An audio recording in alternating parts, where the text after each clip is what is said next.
Hey YouTube, Alex here with Alex's Agamids. So I know it's been a while since I've done a video on Chinese water dragons, and one of the biggest things that you guys have been telling me in the comments is honestly a menagerie of questions regarding enclosures. One of my previous videos, how to set up a Chinese water dragon cage, I sort of just showed you what you need and how you make it look nice, and that was it. And while I definitely hope that video helped some of you guys, I figured that the purposes of this video would be more or less a lecture of why I am doing what I am doing to have success keeping Chinese water dragons in captivity. I am not an expert by any means, guys. I've only been keeping water dragons for roughly 8 years now, so 2013 was when I started getting into them. I've had a lot of success. I've bred the species multiple times in captivity. This is my main pair, and then of course I've been privileged to work at my buddy's place and work with his groups that have bred, so my experiences is not just limited to these two animals that you'll see in this video.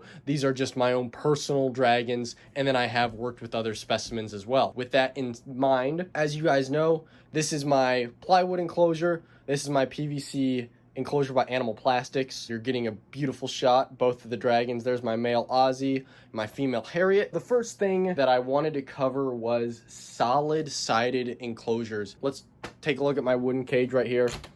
Unlock it for you. You can see that pretty much it's a wooden cage, pretty self-explanatory. The dragon cannot see out of any of the sides or the back except for these window areas.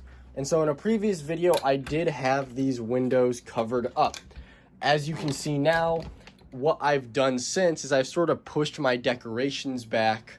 The logs and stuff are situated more towards the middle, so she can sit at the front here and she can't get directly onto the glass. It is really common when people keep these species in inadequate setups, such as glass tanks, screen enclosures, that if they can see out, they'll try and jump through it. You can have a decent viewing area. Ozzie is a special case because he's just a psycho. It doesn't matter if I positioned all his decorations at the back. He just jumps at the ledges. Typically, though, I'd say 9 out of 10 times, as long as your decorations are positioned toward the back and that your enclosure has these solid sides. You know, we look at my PVC cage here and mind the reflection in the water stains because I've got really hard water living in Chicago, so that's all calcium buildup. I assure you, I clean these cages often. You can see that is a solid material. The back is solid.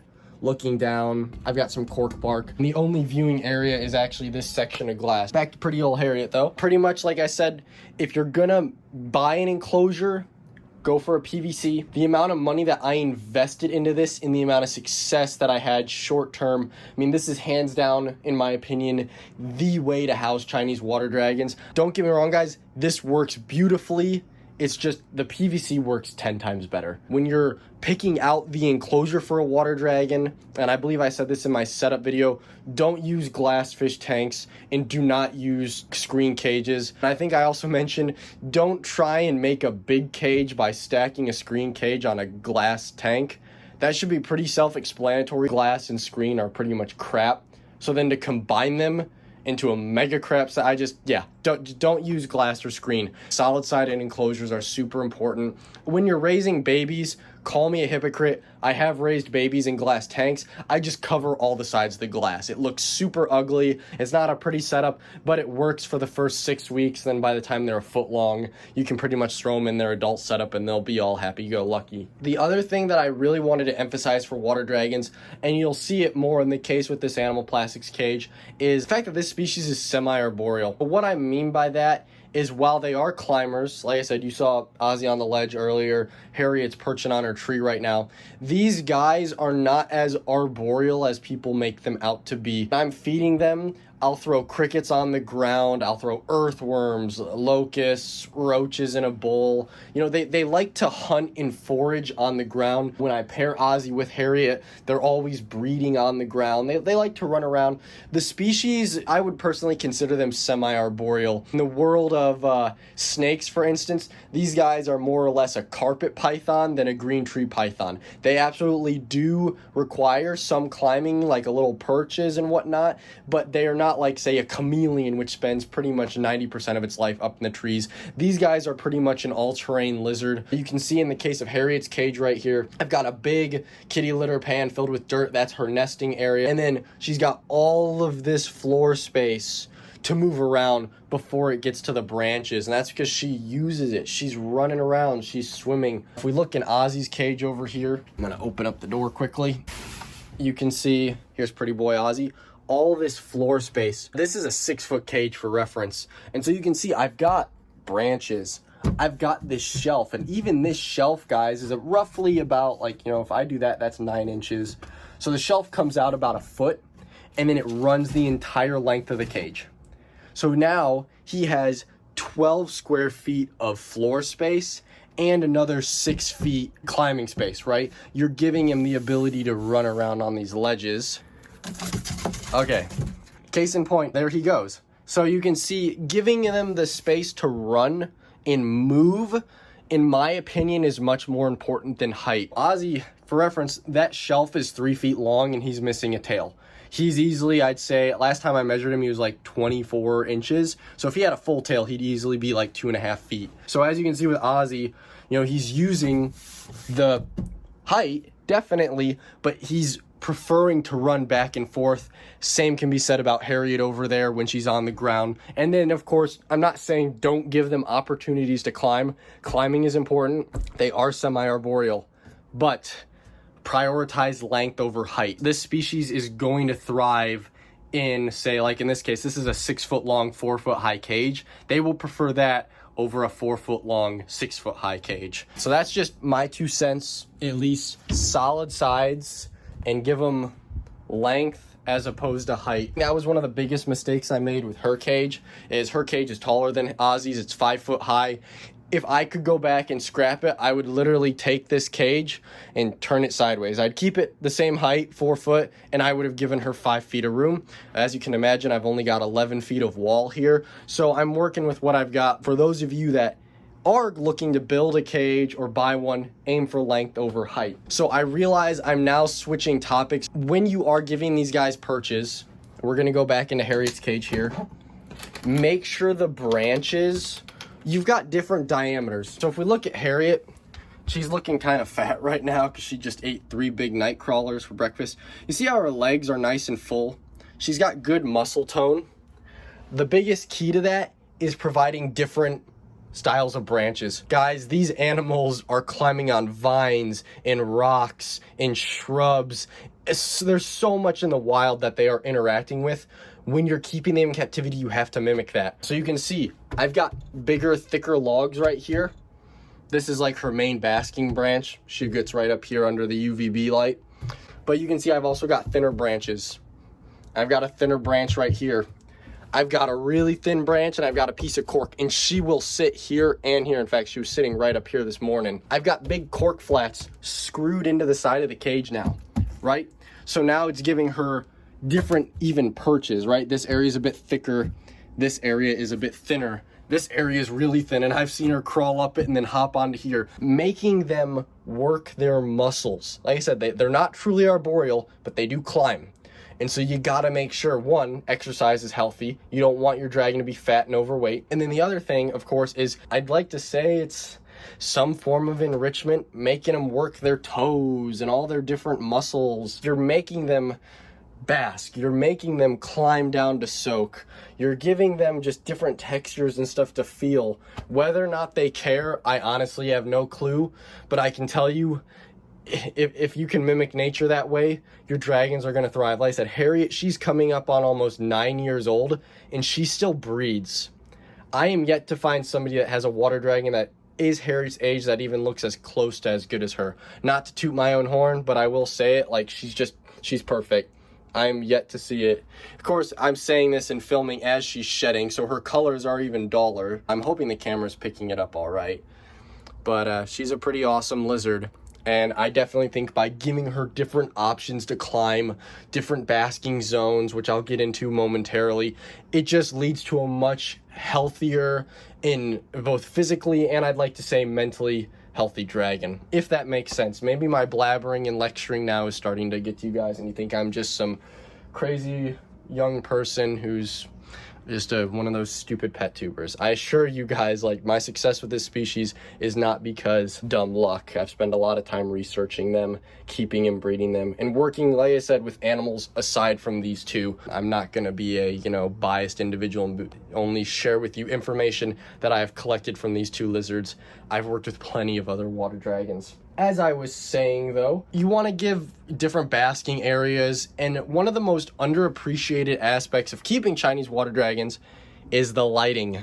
So you're going to notice I've got 3 types of light here, and I believe I said this in my setup. I've got my heat lights, I've got a T5 high output UVB tube, and then I've got full spectrum visible light. And so what this does is it's truly giving these water dragons as close to the sun as I can frickin' offer. For basking heat, I'm using those Zilla mini halogens. You've seen I use those in my animal plastics cage. I use them in here as well. I like it because I can angle them slightly so she can have a higher basking spot, and the light actually hits this side of the log. So she can not only thermoregulate if she wants to be closer or slightly lower, but she can also photoregulate if she wants more UVB up here or if she wants less UVB. Same in this case, this basking spot actually hits just the edge of here, and then it also hits right here. So this spot may be roughly 85 degrees, and I'm talking about surface temperatures here, not the air temp. And then she maybe chooses to climb up here, and it's say about 100 degrees here, 110, 115, 110, 115 from this angle. You're giving 4 different basking spots for one lizard. I'm not trying to be that guy. I see people that keep like 6 water dragons in a cage and they have 2 basking spots. This is one adult female and she's got 4 different areas to thermoregulate. Just saying again, there's a reason Harriet looks perfect and is healthy the way she is. Ozzie definitely has got his messed up nose, but his colors are drop dead gorgeous, and I do believe that by giving them different lighting options, it just enables them to have that ability to thermo and photoregulate. With that in mind, the next thing that I do want to cover, UVB distance. And you saw it over here. I'm going to walk over to Ozzie's cage because I do want to give you both examples. Let's get something clear here, people. UVB is best emitted from a UVB producing bulb. I personally swear by T5 bulbs. I've used T8s in the past with great success. The moment I switch to T5s, they're brighter, they're more intense. These things just pack a beautiful punch. However, your dragon cannot use this UVB if you have it all the way near the front. These are my visible lights in Ozzie's cage. I actually have T5 visible lights. So, you see these ledges? Remember I was talking about them earlier and how Ozzie was sitting up on here? These ledges are roughly 12 inches below the face of the bulb. Animal Plastics actually custom made these ledges because I told them I would be using a fixture that is roughly 1.5 inches tall. So I wanted the face of the bulb, which is right at that, say, 1 inch mark. So when Ozzie sits up here, from the face of the bulb to Ozzie, it is 12 inches. There are people who will say they have a UVB light, right?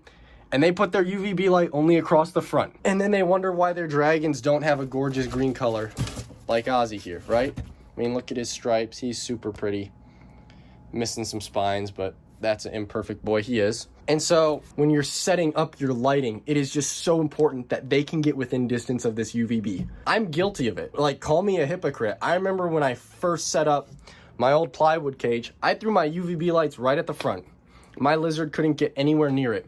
Guys, they have to be able to sit directly under it. You know, it's like Ozzie, I'm gonna pick him up. He's being a firecracker right now. Stay. Look. From the light to his back, 12 inches. I know that because of how I have my lights set up like that, he is getting the proper amount of UVB. The other thing about UVB, you're trying to mimic the sun, right? Well, the sun also has heat and visible light. So again, over the main basking areas, this cork bark, this part of the ledge, all the way down there too, you can see I have the heat lamp positioned to hit the spot. It is overlapping with my UVB and my visible light. So right here is the brightest spot in the cage because I have heat, UVB, and visible light all reflecting here. And then of course, he can get out of it. He can go to these shaded areas. He can sit right under the ledge. He can sit right here and completely photoregulate and have no exposure, just as they would in the wild. They bask in the morning. They sit over the stream in the form of my glorious plastic water bowl. And then they retreat to the shade where you've got foliage. This is my poor attempt at live plants once again. If you can do live plants, definitely try it. And of course they can do whatever they want. So it's really important. I said, look at Ozzie's colors and his ugly ass back.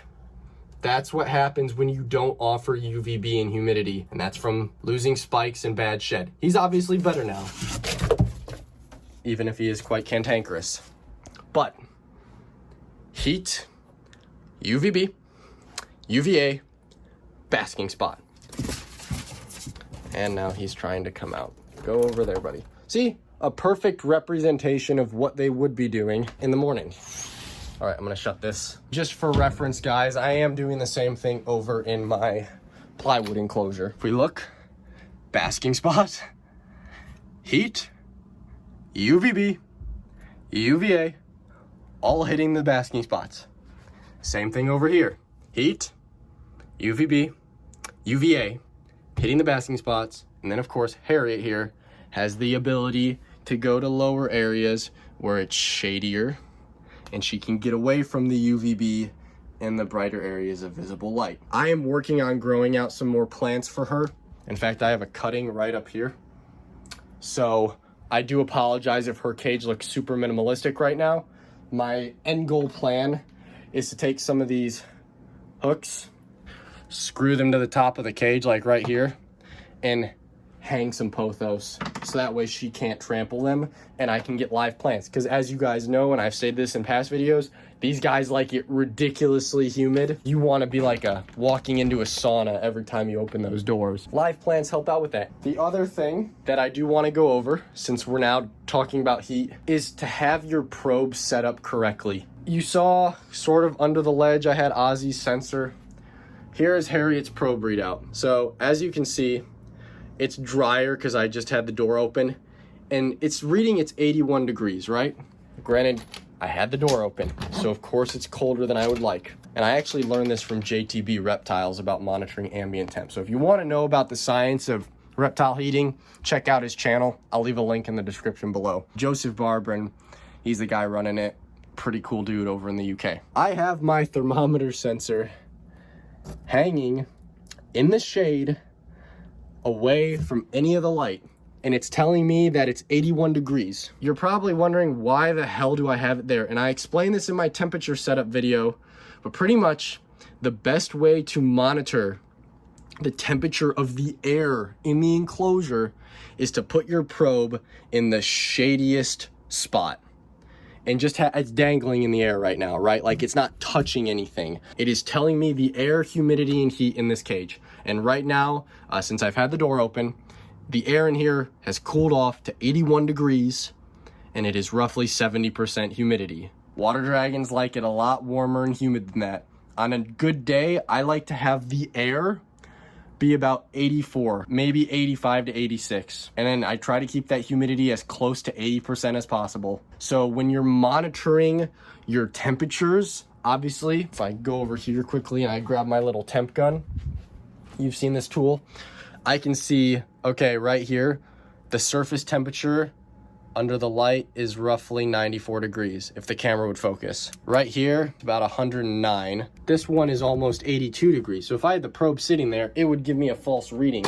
But because of how I have the sensor dangling in the air, we know that the air temperature roughly inside the enclosure is 81 degrees. We are simply making sure that the air within the cage is warm enough. And that is the reason why I do not have screen sections anymore. When you're setting up a PVC cage or a wooden cage, heat and humidity rise.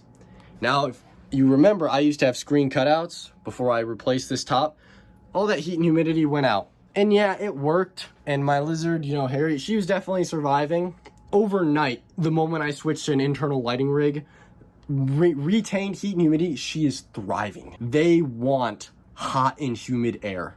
And the only way you're ever going to get a warm, trapped bubble of hot and humid air is by mounting all of your lights on the inside and having no screen sections. Ventilation, you can definitely cut small ventilation holes.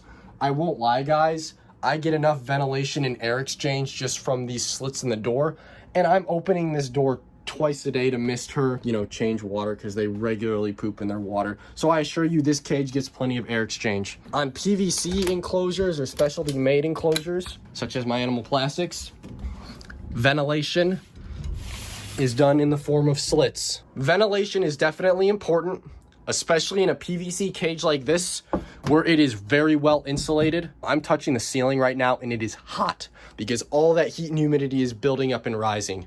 But the air temperature is being monitored by this probe dangling in the shade. That's all you need to do to monitor your air temperature. As long as that is reading the mid 80s during your daytime and it's in the shade, it's not absorbing any of the light energy, you're gonna be fine. Oh my gosh, Ozzie, you crackhead. This man is crazy. Alrighty, we've gone over solid sides. We've gone over why you want to have floor space and not height. We've gone over heat, UVB lighting, and the UVB placement and how you want to make sure, depending on your bulb type, in this case, the ZoomEd ReptiSun 10.0s are 12 inches away from your lizard. And we've gone over multiple basking options. I'm looking at the camera right now, and I'll tell you, this is going to be a really long video. I honestly hope I don't have to edit much out, because all the information that I have shared with you guys is so important. To those of you that have made it to the end, thank you for sticking around and watching. I really do hope that the information in this video is helpful to you guys. I've spent so much trial and error keeping Chinese water dragons between my individuals that I own here and the good dozen of individuals that I've worked with outside of my own personal collection. In my opinion, this is just the way that you have to do enclosures for them to thrive. We don't want these lizards surviving in some piece of crap fish tanks. You want these animals to be thriving. Like I said, Harriet's coming up on 9 years of age, and she is still breeding. Ozzie, he's younger. He's only about 5 years old. The sad reality is I know most water dragons don't even make it past a year old. And the fact that I believe Harriet, being a relatively older dragon and still reproducing with great success. Ozzie, of course, you can see he's cantankerous and full of energy, and he's a nice, beautiful representation of the male phenotype found in Chinese water dragons. I have to be doing something right. I'm yet to find a male that still has stripes like Ozzie. I'm yet to find a female that has the pink chin and is still reproductive at that age. These signs just are telling me that I'm doing something right. Well, guys, to finish off the video, I am Alex with Alex's Agamids, your one-stop shop for all things Chinese water dragon related here on YouTube. I really hope you found this video helpful. Be sure to like, comment what you thought about this video, and subscribe. And until then, I'll catch you next time. Adios.